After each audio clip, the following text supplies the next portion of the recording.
تو اس کے لب ہل رہے تھے جب اس کو نام لیا جا رہا تھا. تو وہاں سے ان کو کہا گیا اکرام صاحب یاد رہے کہ میری میت کو آپ ہی نے غسل دینا ہے اور کائنڈلی میری میت کو غسل دیتے ہوئے بڑا احتیاط رکھیے گا، میں بہت زیادہ اذیت میں ہوں.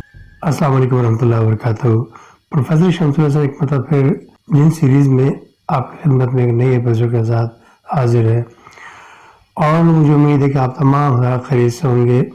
آج کا جو قصہ ہے وہ ایک مردہ خانے کا ہے جو تقریباً کوئی پچھلے 50 سال سے چل رہا تھا.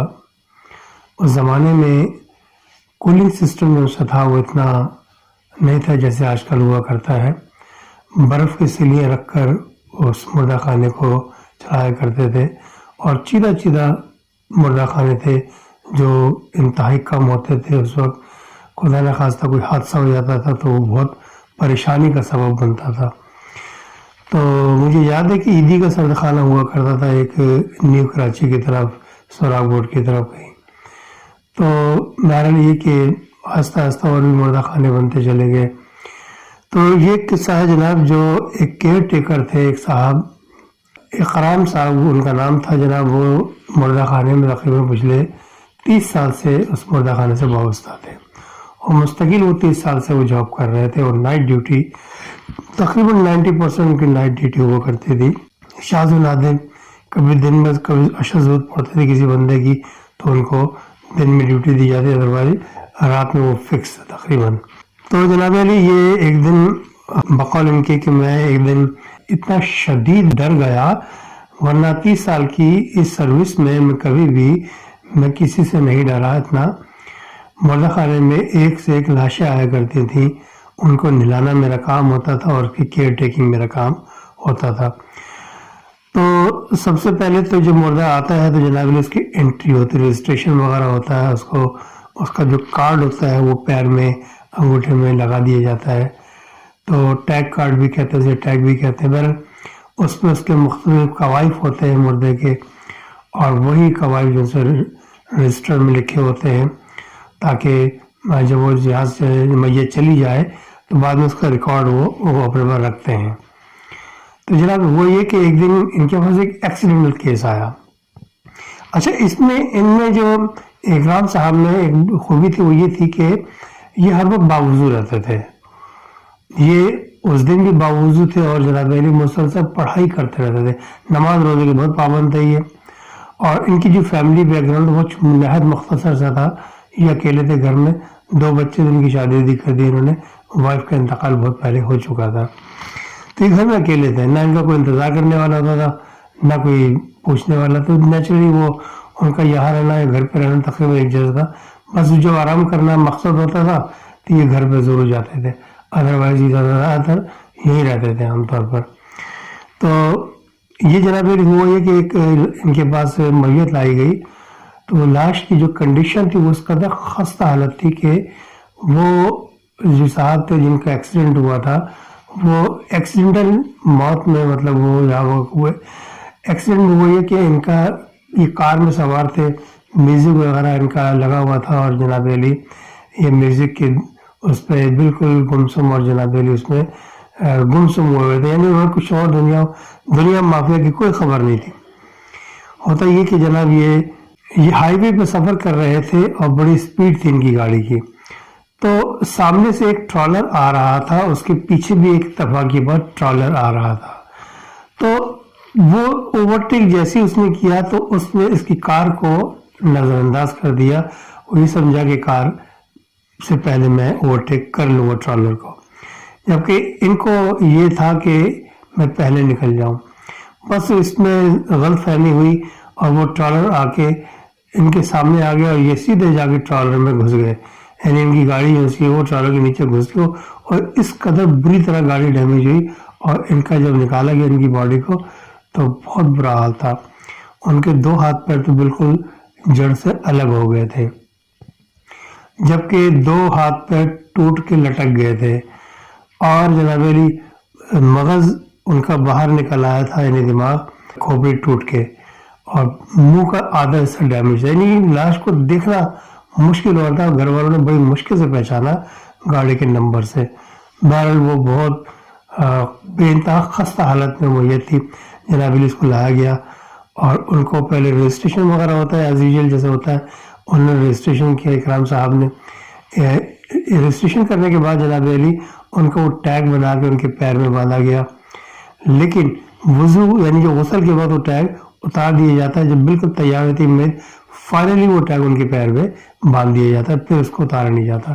ہاں جب ان کو میت کے جو لواحقین ہیں ان کو جب یہ ہینڈ اوور کر دی جاتی ہے لاش, تو پھر اس کے بعد ان کا کوئی عمل نقل نہیں ہوتا, پھر وہ جانے اور میت کے لواحقین جانے. تو جناب علی یہ ایسے ہی ہوا. یہ اتفاقی جب میت لائے گی تو یہ درود شریف پڑھ رہے تھے, ان کو میت کی حالت دیکھی, ان کی بڑی آنکھوں میں نمی آ گئی. یہ تھوڑا سا آنسو ان کی آنکھوں میں آیا کہ یار کس قدر شدید ایکسیڈنٹ ہوا بیچارے کا. تو یہ سوچ ہی رہے تھے, اور اس کی جو میت کی آنکھیں نے ہلکی سی کھلی ہوئی تھیں, اور وہ ایسا لگ رہا تھا جیسے ان کی آنکھوں میں زندگی کے نمک ہے, حالانکہ دور دور تک زندگی کا کوئی پتہ نہیں تھا ان کا, کیونکہ بہت بری طرح ایکسیڈنٹ ہوا تھا. تو ان اکرام کے صاحب کے ساتھ دو ان کے اسسٹنٹ ہوا کرتے جو نوجوان تھے. نوجوان سے بہت 32-34 سال کی عمر تھی, تو وہ جوان ہی تھے. ان کو بھیجا گیا کہ ان کی خدمت یعنی ان کی مدد کی جائے, کیونکہ جب بعض اوقات حادثاتی کوئی ایکسیڈنٹ کی جو کیسز آتے ہیں تو یہ ایک صاحب کے لیے, اور وہ بھی اتنے ایج کے تھے, تو ان کے لیے مشکل ہوتا تھا. تقریباً ان کی کم و بیش عمر ہو چکی تھی 55 سے 60 کے درمیان اکرام صاحب کی. تو ان کے لیے سارا کچھ سنبھالنا مشکل ہوتا ہے, اس لیے 2 اسسٹنٹ دیے گئے ان کو, تاکہ وہ ان کی انڈر آبزرویشن رہے, اور جناب علی یہ ان کی ان کی زیر سرپرستی تیار کیا جائے ان کو, اور پھر ان کو آگے کے لیے تربیت دی جائے. تو یہ سلسلہ بھی خاص طور پہ مقصد تھا ان کا رکھنے کا. تو جناب علی یہ دونوں تربیت یافتہ جنہوں نے جب دیکھا لاش کو, ان کی حالت بگڑ گئی. تو ایک کہنا ہے کہ بھی میں تو باہر جا رہا ہوں انکل, میری طبیعت تو بگڑ رہی ہے. یہ بڑے حیران ہوئے کہ یار نارمل کیس تو آتا ہی ہے, نارمل کیس تو بچہ ڈیل کر سکتا ہے, آپ ماشاء اللہ سمجھدار ہو, اس قسم کے کیسز کو زیادہ دیا کرو توجہ, یہ وقت ہر ایک پہ آنا ہے. جو کنڈیشن ہے لاش کی نا اس کی وہ مجھے دیکھی نہیں جا رہی. تو چلو ٹھیک ہے تم جاؤ باہر. وہ چلے گئے باہر, کسی سے آواز دی کہ بھی جلدی آ جانا. باہر لیے نا درود شریف پڑھتے رہے. انہوں نے کیا کیا کہ جو دوسرے لڑکا تھا اس کو کہا کرو پانی چالو کرو, پہلے تختے پہ لٹاؤ. مجھے تختے پہ لٹایا گیا اور کپڑے وغیرہ اتار کے چادر ڈال دی گئی, تاکہ جب وقت غسل ہو تو وہ غسل چادر ہٹا کے غسل دے دیا جائے اور دوبارہ چادر اڑا دی جائے. اب انہوں نے پانی جب کہا کہ پانی چالو کرو, اور پانی چالو کیا تو پانی نہیں آ رہا, اور بڑے حیران ہوئے کہ انکل پانی تو آ نہیں رہا. کہنے پانی کیوں نہیں آ رہا؟ پانی تو کبھی ایک قطرہ ایسا ہوا ہی نہیں کبھی ایک لمحے کے لیے بند ہو. تو میں جا کے دیکھو, اور واپسی کو ان کو بھی لے آنا اپنے ساتھی کو. کہنے ٹھیک ہے سر. یہ جناب علی چلے گئے. ابھی انتظار کر رہے ہیں کرسی پہ بیٹھ کے اور درود شریف پڑھ کے. ان کی عادت تھی کہ جب بھی کوئی میت آتی تھی فوری طور پر اس کے لیے دعائے مغفرت کر دیا کرتے تھے. اب جب یہ لاش سامنے تھی اور اس کا چہرہ انہیں کی طرف تھا, انہوں نے اس کی طرف دیکھتے ہوئے اس کی دعائے مغفرت کی اونچی آواز میں. ان کو دعائے مغفرت کرنے کے بعد یہ فارغ ہو کے جیسے درود شریف پڑھنے بیٹھے تو ان کو ایک عجیب سی آواز آئی, ہلکی ہلکی. تو ان کا نام لیا گیا, اکرام صاحب. اب یہ پریشان گئے, اس رات کے اس پہر کون مجھے آواز دے سکتا ہے, میرا وہم ہے. لیکن 4-5 بار جو آواز دی تو یہ ٹہل کے پوری طرح یعنی پورے کونے دیکھ رہے تھے کہاں سے آواز دی جا رہی ہے. اب ان کا گمان بھی نہیں ہے کہ یہ جناب مردے کے منہ سے آواز آ رہی ہے. تو وہ جب ان کو شک ہوئے قریب گئے تو اس کے لب ہل رہے تھے جب اس کو نام لیا جا رہا تھا اکرام صاحب کا. جب وہ لب ہلے تو وہ سمجھے کہ یہاں سے منہ سے آواز آ رہی ہے. اس کا چہرے کی جو ہڈیاں تھیں نا وہ تک ٹوٹی ہوئی تھی ایکسیڈنٹ کی وجہ سے, تو بولنے میں بھی سمجھ میں نہیں آتا کہ یہی بول رہا ہے کوئی اور بول رہا ہے. یعنی بھی قریب میں بولا جی فرمائیے. ابھی بڑے غور سے دیکھے, شک کی بنیاد پر انہوں نے کہا. تو وہاں سے ان کو کہا گیا اکرام صاحب یاد رہے کہ میری میت کو آپ ہی نے غسل دینا ہے. میری میت کو غسل دیتے ہوئے بڑا احتیاط رکھیے گا, میں بہت زیادہ اذیت میں ہوں, بہت زیادہ تکلیف میں ہوں. تو اگر آپ جلد بازی میں غسل کریں گے, غسل دیں گے مجھے, تو میں اور میری تکلیف بڑھ جانے کا اندیشہ ہے، میں بے انتہا تکلیف میں، میرا خیال رکھیے گا۔ تو انہوں نے کہا آپ بے فکر ہو۔ اب اندر سے یہ کپ کپا رہے، لیکن باہر سے انہوں نے بہرحال ان سے بات کر کے مطمئن کر دیا۔ اتنے میں وہ لڑکا آیا، اس نے بولا کہ اکرام صاحب پانی آ گیا، دیکھ لیجئے۔ انہوں نے پانی چیک کیا تو جناب علی پانی آ رہا تھا، فٹافٹ میت کو غسل دیا بڑی احتیاط سے، کیونکہ ظاہر وہ وعدہ کر چکے تھے، ویسے بھی وہ بڑے احتیاط رکھتے تھے، جلد بازی کام نہیں لیتے تھے، کیونکہ یہ میت کے ساتھ ظلم ہوتا ہے، کیونکہ میت کے جو احساسات ہیں نا وہ عام بندے کی، زندہ بندے کی نسبت بہت زیادہ بڑھ جاتے ہیں، یعنی اس کی سماعت محسوس کرنے کی، سماعت سننے کی اور سننے کی ساری سماعتیں اس کی بڑھ جاتی ہیں، جسم کی بندشوں سے آزاد ہو جاتا ہے وہ۔ تو بہرحال یہ کہ جب وہ ان کو جب غسل دیا جا رہا تھا، بڑے احتیاط سے غسل دیا، اس دوران میں جو کفن وغیرہ کا انتظام کر دیا گیا، کفنا دیا گیا ان کو، اور بڑے احتیاط سے ان کو وہ جو دراز ہوتی ہے اس کے اندر رکھا جاتا ہے، اس میں رکھا گیا۔ لڑکوں کو کہا کہ ٹھیک ہے آپ لوگ باہر بیٹھے، تو وہ لوگ چلے گئے۔ اب یہ پیچھے وہ کھڑے ہو کے وہاں پھر دعائیں مغفرت کی ان کے لیے، دراز تھوڑی سی کھلی ہوئی تھی، اور کافی دیر درود شریف وغیرہ پڑھ کے ان کو احسال ثواب کیا گیا، جو بھی پڑھتے رہے احسال ثواب کرتے رہے۔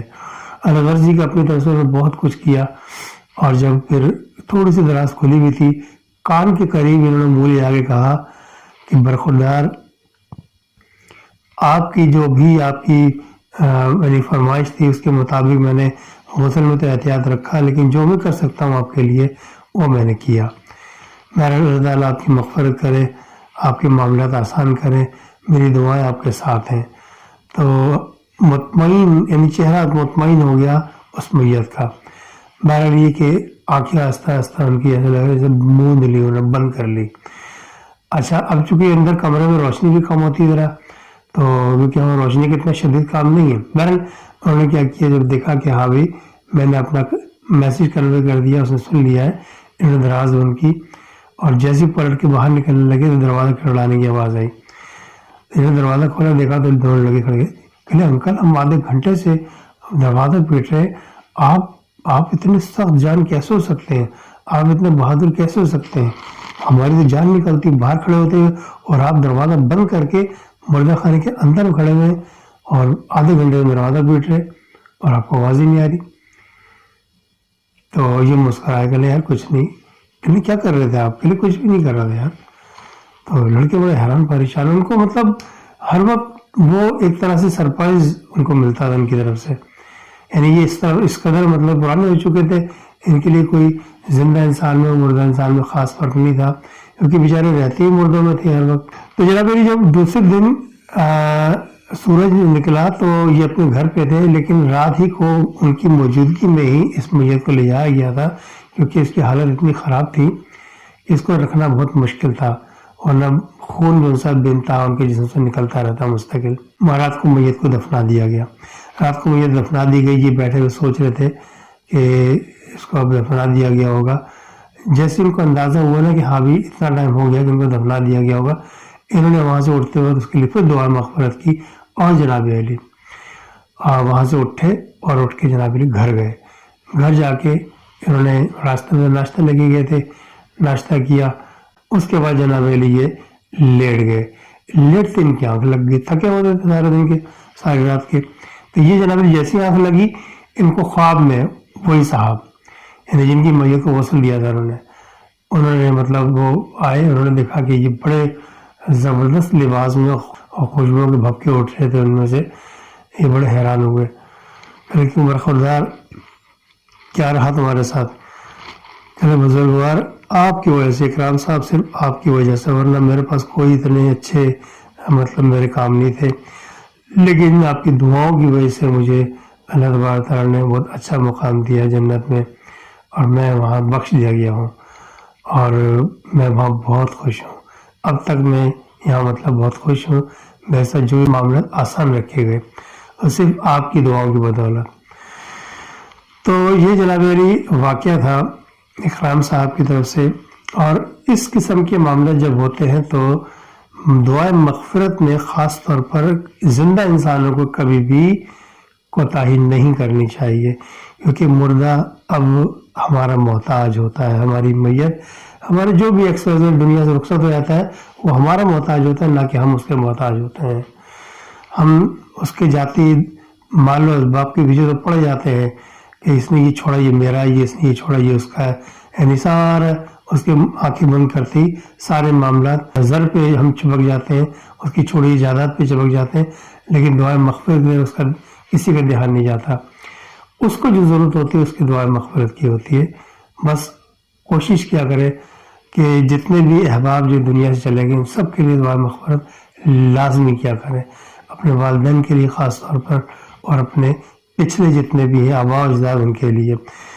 تو یہ بڑی ٹچی کہانی تھی، مجھے مطلب بڑا احساس ہوا اس چیز کا کہ آج تک جتنی میں نے کہانیاں آپ کو گوش گزار کی ہیں، اتنی زبردست ٹچی کہانی جو دل کو چھو لیتی ہے، ایسی کوئی کہانی آج تک میری نظر سے نہیں گزری۔ یقیناً آپ کو کہانی پسند آئی ہوگی، تو تمام ویور سے درخواست ہے کہ کہانی پسند آنے کی صورت میں آپ لازمی کہانی کو ویڈیو کو لائک کریں پلس شیئر کریں، اور جناب نئے آنے والے ویورز سے درخواست ہے کہ وہ میرے چینل کو سبسکرائب لازمی کر دیا کریں۔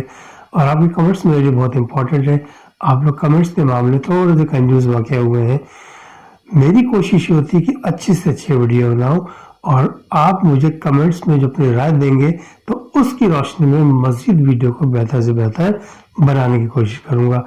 تو کائنڈلی آپ مجھے لازمی اپنے ویوز سے سرفراز کیا کریں۔ اس کے ساتھ ہی پروفیسر شمس الدین کو اجازت دیجیے گا۔ السلام علیکم ورحمۃ اللہ وبرکاتہ۔